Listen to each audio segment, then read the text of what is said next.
Welcome to your reset with Christiane Piano, where the purpose is to support you in releasing all that you are not, so the truth of who you really are can emerge.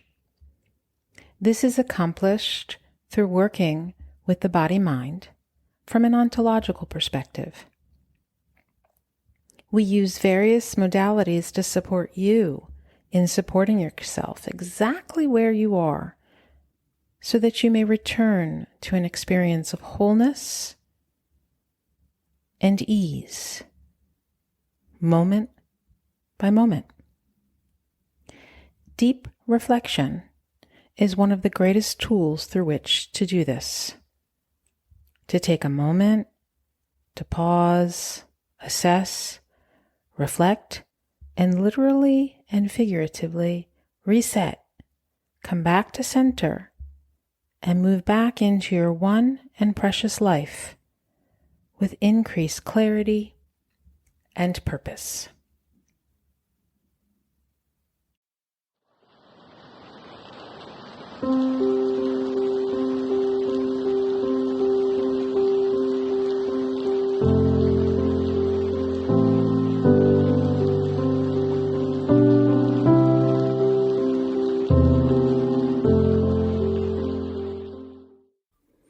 Hello, I am Christiane Piano.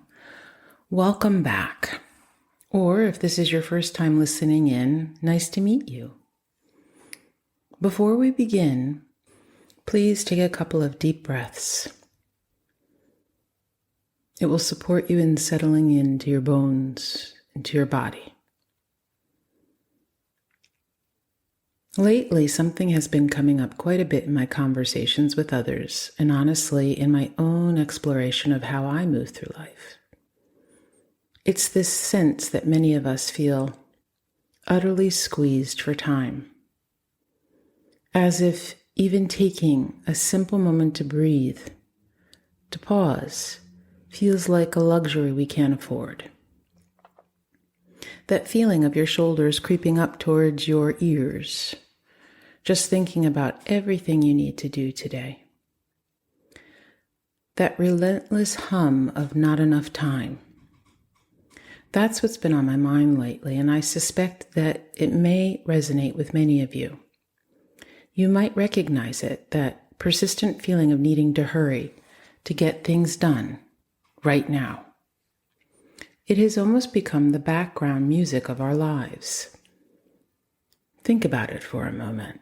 Rushing through commutes, pushing to finish projects, even hurrying through what should be self-care. Then there's the insistent ping of notifications, the pressure to respond instantly to emails, texts, calls. It can feel relentless sometimes. So many describe that bone-deep tiredness, that sense of perpetually not having enough hours. And undeniably, our bodies and minds bear the impact of this constant go, go, go. This hurried rhythm leaves its mark. When you think of where you feel pressured, not enough time, doing, going, performing, etc., how does it show up for you in your life? I invite you to take a moment to perhaps take time to write it down or take a mental note. What do the thoughts sound like? What is the emotion connected with it? What about your breath, your posture, your appetite, your sleep patterns? Write down anything that comes to mind that is associated with it. I invite you to pause and really take a moment to do this, as it will support you in getting something out of this episode beyond interesting information or surface level reflection. Take your time. There is no rush. Have you noticed a recurring experience that seems to be present of what could be described as an underlying pressure, maybe even a twinge of guilt if we dare to set aside even 20 or 40 minutes in our daily day to just breathe, to unwind, and to release some of that tension that inevitably builds up from living a high-pressured, speedy life? I've heard it so often. Oh, I'll catch up on rest on the weekend.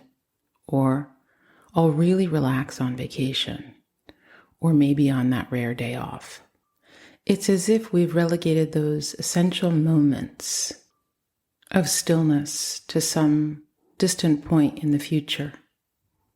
How often do you experience fatigue and chalk it up to the grind, or perhaps just say to yourself that it is just part of the process, or maybe consider it a badge of honor to show others how long and hard you work? The hustle and bustle of life can make it seem like we are moving forward, but it also prevents us from being fully present in the moment. How often do you find yourself rushing from the moment you get out of bed, and when you reach the end of the day, you can't seem to fall asleep? Or perhaps you take a moment for yourself and your mind is reeling and you cannot seem to focus on the time to simply be. So often we can find ourselves chasing something in the future that we don't always appreciate the present and all the beauty that there is available, including the people in our lives. What I've also noticed, both in speaking with people and in my own body's whispers, is how often we experience physical discomfort, something persistent that keeps showing up. Where do you feel a discomfort in your body? How long has it been there? Have you ever wondered what it is your body is trying to tell you? There's this tendency to immediately think that something is fundamentally wrong with us, to search for a specific ailment, head to the doctors or a specialist so that they can explain to us what is wrong. And while sometimes, of course, there might be an imbalance that needs attention, I've come to believe that more often than not, these physical sensations are actually a profound cry from the body, a gentle or sometimes not so gentle nudge to simply pay attention. To what? Perhaps to the relentless pace we've adopted, to the subtle ways speed is impacting us. Perhaps we've become disconnected to what is truly important in life, forgetting that nothing is a given, and the rug can be pulled out from beneath us in an instant, and everything changes in a flash of a moment. Now, I am not suggesting that we should live in fear of a disaster or dread what may be around the corner. No, not at all. I'm actually suggesting that we take more time to be in the here and now, slow down, and taste the sweetness of the little moments that make up our everyday lives, as we will never get those moments back. And if we do not slow down, we miss so many beautiful moments. As when we do, even during the challenging times, we gain access to a sense of pleasure through it all. This is why this week I wanted to delve into this very thing, the insidious way speed weaves its way into our lives. So I began reflecting on how speed actually becomes trapped within the body.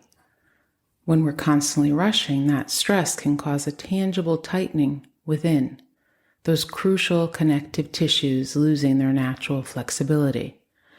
Our bodies brace themselves perpetually. Have you ever noticed this for yourself? Maybe it manifests as that persistent knot in your stomach, or the shallow breaths you barely notice you're taking. For some, it's the tension headaches that creep up in mid-afternoon, or that restless energy in your legs that makes it hard to truly unwind in the evening. It's also incredibly common for the body to hold on to stress in the lower back, often leading to stiffness and pain.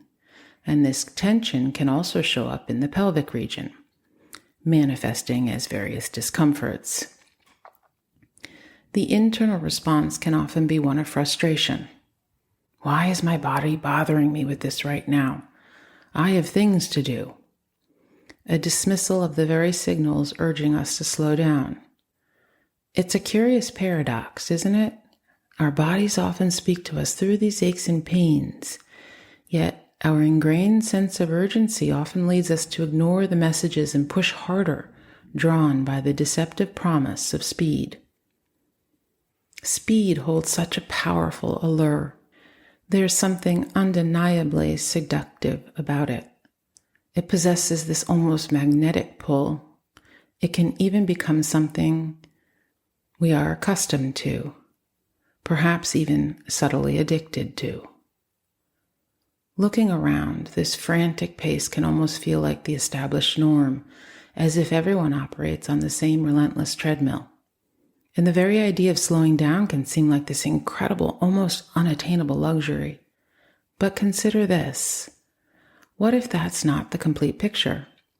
What if there's this remarkable opportunity awaiting us, a chance to rediscover the simple beauty and genuine pleasure that returns to our lives when we gently release the grip of speed within? By slowing down, we can tap into these deeper, quieter currents that are always present, simply waiting for our attention. For someone like myself, who over the years has come to a place where I now value a slower pace, I've been uncovering these old holding patterns.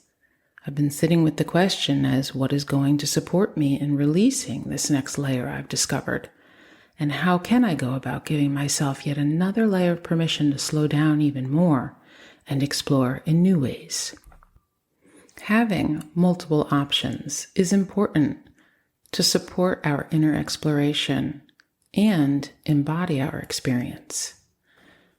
When we realize that our ability to sense our inner world, our interoception, develops uniquely in each of us, working with our bodies in diverse ways, not just linearly, but also intuitively, it is fundamental for our health, resilience, and overall well-being. And as Dr. Robert Schlepp, a German psychologist, human biologist, and author, states, fascia, connective tissue, remembers what the mind forgets, highlighting how our bodies hold on to the history of our hurriedness, our undigested experiences, our unconscious holding patterns, and our conscious minds might not fully register it. To work with subtlety, to become aware and to tap into new layers of our physical body, the tangible and intangible, it is necessary to slow down. But if we have speed trapped in our bodies, we may have the desire to slow down, but experience something like, I don't like this, I don't want to, or even, I don't have time.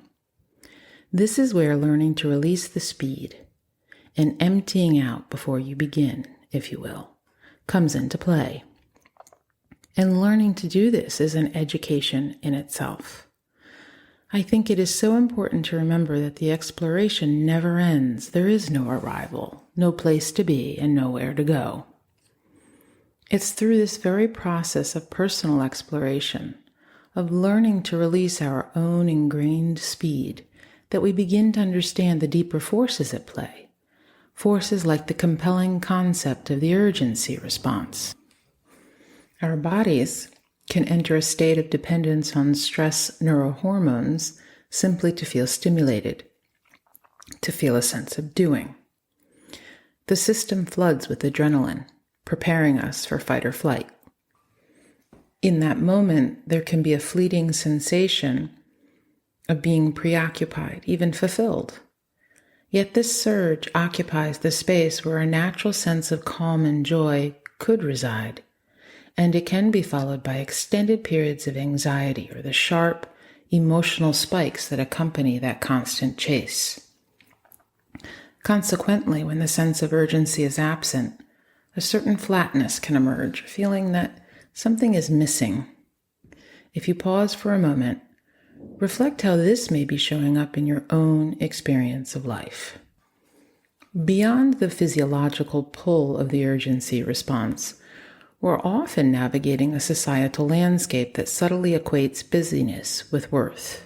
From childhood, the messages praising constant activity can become deeply ingrained, leading us to internalize a sense that slowing down is unproductive, even lazy. This conditioning can fuel a fear of stillness, as the absence of constant doing might bring uncomfortable thoughts or a feeling of being less valuable. The reason behind our resistance to slowing down are multifaceted, extending beyond our physiological responses to stress. Societal pressures often equate busyness with value, and for some, The prospect of stillness can stir up uncomfortable feelings. This can create a powerful internal conflict, even when we consciously yearn for more peace. And it undeniably affects our entire system. Our nervous system can become locked in this perpetual on mode, constantly triggering that fight or flight response. And this can disrupt the crucial balance maintained by our vagus nerve, which plays a key role in our rest and digest state, making it harder for us to truly relax. The result? Sleep often becomes a struggle, and even when achieved, its quality can be poor.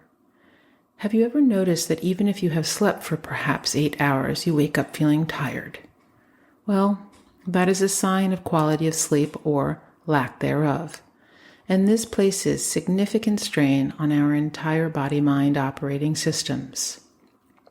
For example, let's take a look at the impact on our adrenal glands. When we are not getting enough rest, we can often suffer from lower back tension. When the adrenal glands are not functioning properly in their natural flow state due to stress not being released, lack of movements that support release on many layers, this will then have a domino effect on our kidneys. As we all know, everything within our body is interconnected. It creates a cascading effect. Our immune system can become overburdened, and as discussed, those connective tissues can stiffen due to elevated blood pressure, just to name a few. Consider your liver working tirelessly, especially at night while you sleep, as that is when the liver does most of its hard work. It undertakes vital tasks, repairing tissues, detoxifying the body, even processing our emotions. It's this incredible powerhouse maintaining our balance. However, if our sleep patterns are erratic, or if we eat late, just to name 2 examples, it directly disrupts this natural rhythm. The liver attempts its essential repair work while simultaneously dealing with other demands. And what exactly is it repairing? Those damaged tissues, eliminating unwanted substances, crucial for our overall well-being. Furthermore, it's involved in fresh blood production, emotional processing, and restoring our vitality. Its efficient metabolism is intrinsically linked to our natural body clock, how well we absorb nutrients, and our detoxification processes. So on those mornings when you do wake up feeling refreshed and rested, know that your body is thanking you, as it has been very busy while you were asleep. It's important to recognize then that this vital process of restoration can be significantly hampered by the very stress we've been discussing. The crucial point is that this stress itself isn't the sole issue.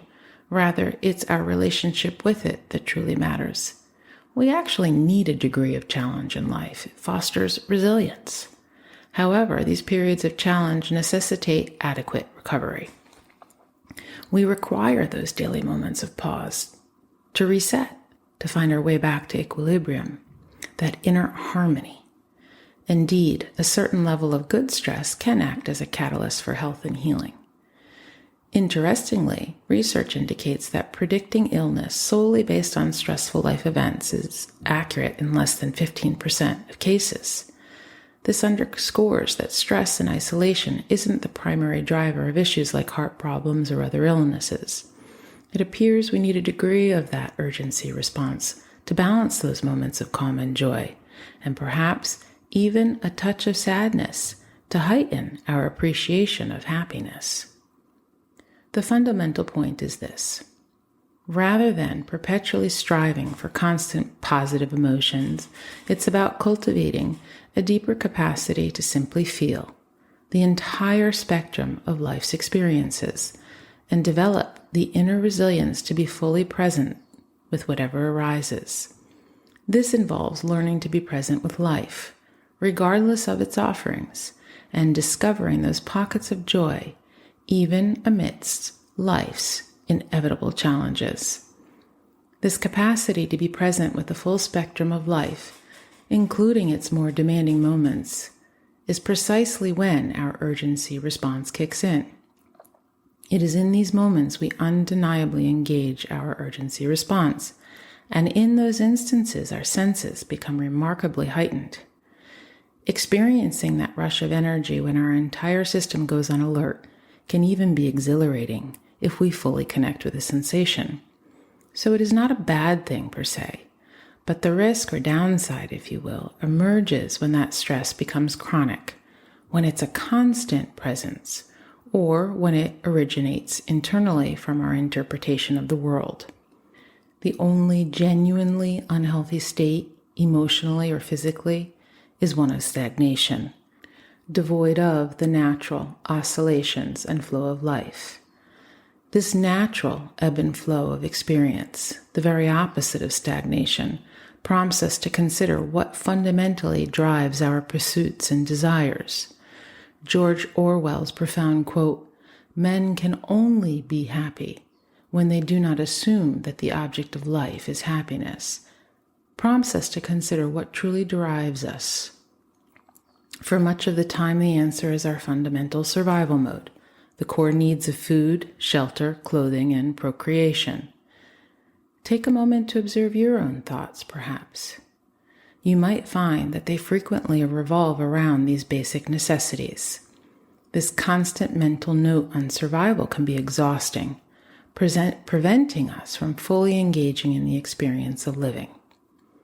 This drive is deeply rooted in the intricate emotional workings of our limbic system. Yet our remarkable capacity for awareness offers us the potential to transcend these primal instincts and make conscious choices that lead beyond mere survival. Consider how that sensation of speed getting trapped actually manifests in your body. For me, when I'm rushing, it often feels like a tangible tightness as my pelvis seems to lock up. For others, it may be felt in the shoulders or jaw. For others, shallow breathing, a knot in the stomach, headaches or restless legs. Mentally, that constant influx of information, those endless to-do lists, replaying past events, it can feel incredibly overwhelming, hindering our ability to simply be present. We might experience restlessness, perhaps even agitation, or a complete sense of being swamped by the sheer volume of our thoughts. It's this very state of internal tension and mental overwhelm that directly impacts our natural rhythms like sleep and hunger, often leaving us feeling disconnected from ourselves. This very sense of disconnection, born from being constantly caught in that speed trap, extends beyond our internal state to how we relate to the world around us. It can also impede our natural capacity for self-regulation and healing, impacting both our physical and mental well-being significantly. The good news is that we are not powerless against this speed trap. There are gentle ways to release that feeling of being trapped. Practices such as intentionally slowing down, cultivating mindfulness, simply being present with all that is, and dedicating time to activities that truly nourish us and foster connection, whether with ourselves, others, or nature, are powerful tools in this process. This could be as simple as taking 1 minute to truly focus on the sensation of your feet on the ground, or noticing 5 things you can see, hear, and feel around you in this moment. One of the simplest yet most profound actions we can take is to consciously slow our breath and breathe deeply into our lower belly. Creating many moments during our day to feel that gentle rise and fall and observe how our body responds has an impact that you will never quite believe until you try it on for yourself. It's as if your entire system can release a collective sigh. This gentle slowing down echoes a profound trust, beautifully captured in this poignant Zen poem. Chasing after the world brings chaos. Allowing it all to come to me brings peace. This wisdom underscores the very feeling of being trapped by speed and the potential for finding release through stillness. And when that feeling of speed becomes trapped within, notice where it tends to reside in your body. For me, sometimes it manifests as tension in my neck, or a pressure around my ears or behind my eyes. It's as if that stress and strain naturally gravitates upwards. Building on this awareness of where the speed gets trapped in the body, perhaps take a moment now if you feel inclined, and simply observe where you might be holding on to that sensation within your own being. It could be in your shoulders, your chest, your throat, perhaps even in your diaphragm or your belly. There's often a specific area where it seems to settle. And simply see if you can gently soften the edges of that feeling within.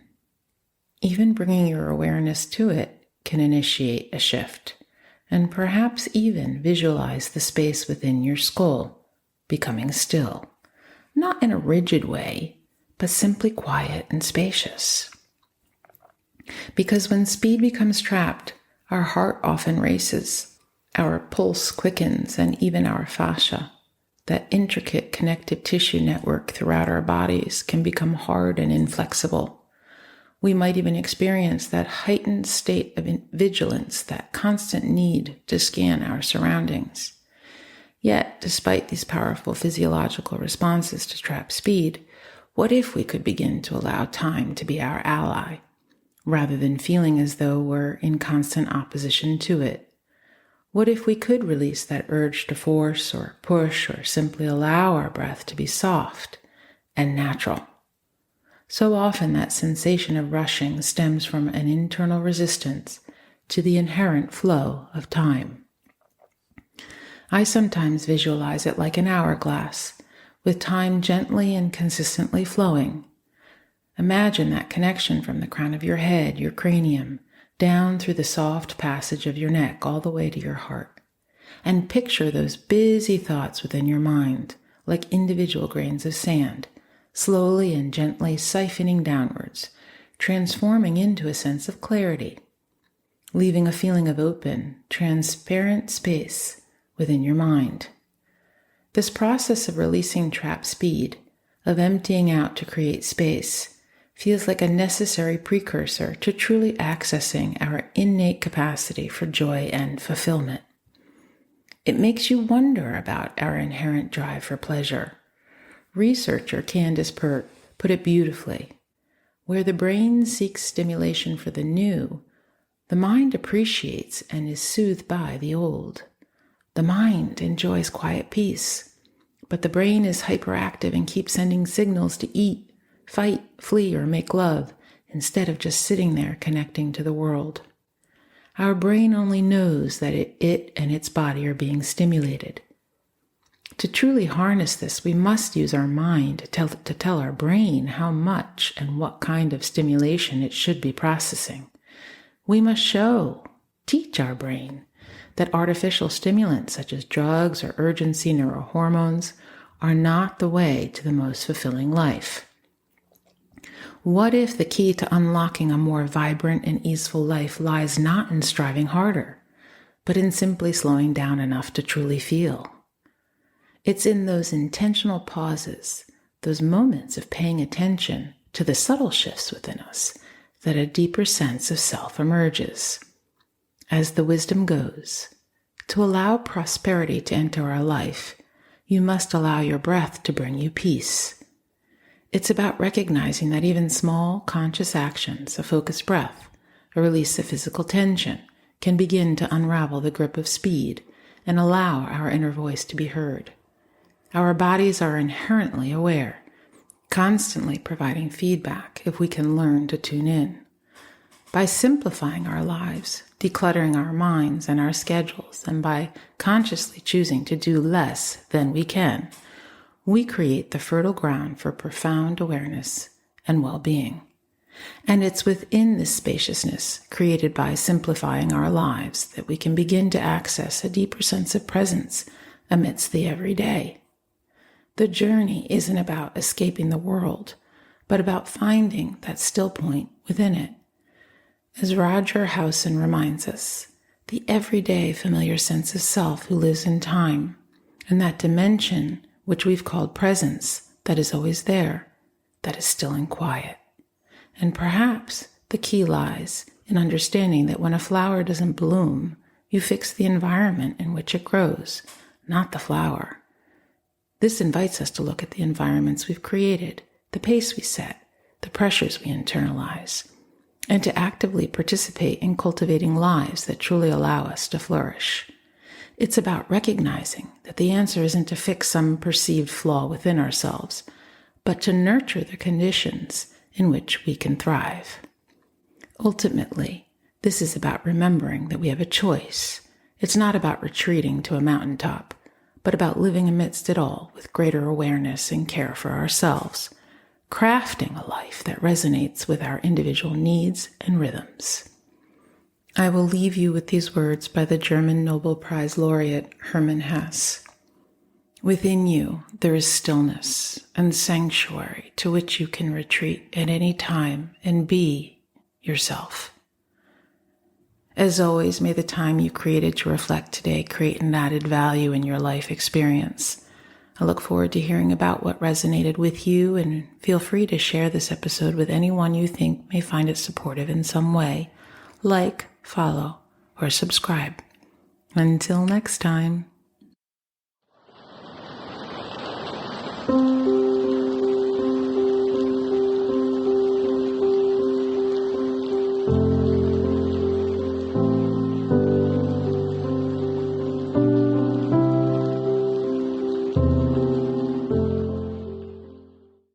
If you are interested in working with me on any level of body-mind well-being, whether it be through individual body-mind maturation work sessions, perhaps participating in a series, individual privates, or through my video-on-demand services, if you have questions, if you would like to engage on any level, feel free to schedule a free 15-minute consult in the appointments section, www.christianepiano.com, or email me directly at growth@christianepiano.com.